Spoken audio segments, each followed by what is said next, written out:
What if the most remote place on Earth isn't just ice and snow? What if Antarctica is hiding something ancient, powerful, and not meant for us to find?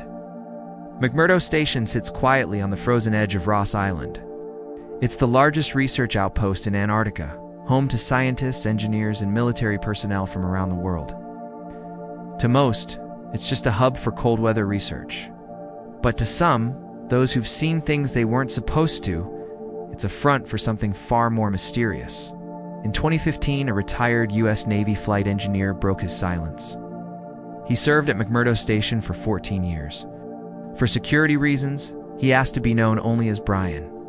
He contacted investigative journalist Linda Moulton Howe with a story he'd been keeping secret since the 1980s. For years, Brian flew missions all over the continent, supply drops, rescue missions, standard logistics. Nothing strange.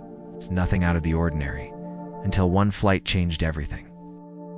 While flying near the Transantarctic Mountains, his crew saw something they couldn't explain: silver spherical objects darting across the sky in perfect formations.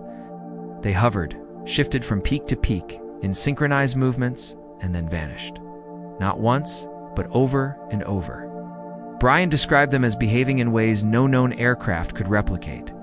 Then came the mission that would haunt him for the rest of his life. A medical emergency forced the crew to fly through a restricted no-fly zone. The rules were clear: this area was off limits.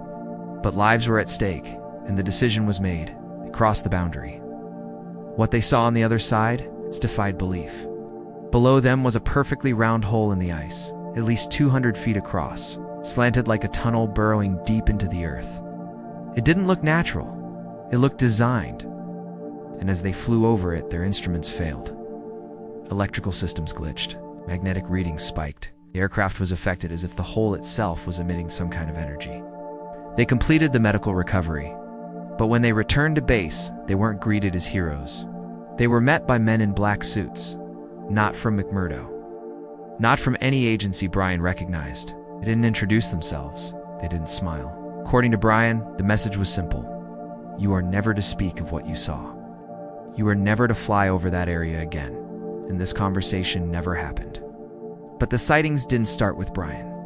In 1947, Admiral Richard Byrd, one of the most respected polar explorers in American history, claimed to have seen a massive entrance to an underground world during his expedition to the South Pole, a place with no ice, a place inhabited by beings more advanced than mankind. When Byrd returned, his diaries were confiscated, his statements buried, and the story erased.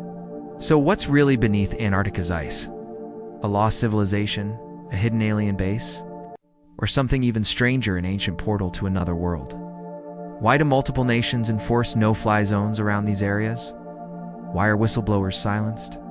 Why is this place, this frozen, forgotten land, guarded so fiercely? Some believe Antarctica is the key to understanding humanity's origins. Others think it's the final frontier of a buried history, one written in secrecy, hidden beneath miles of ice. Whatever the truth is, it's only a matter of time until we know.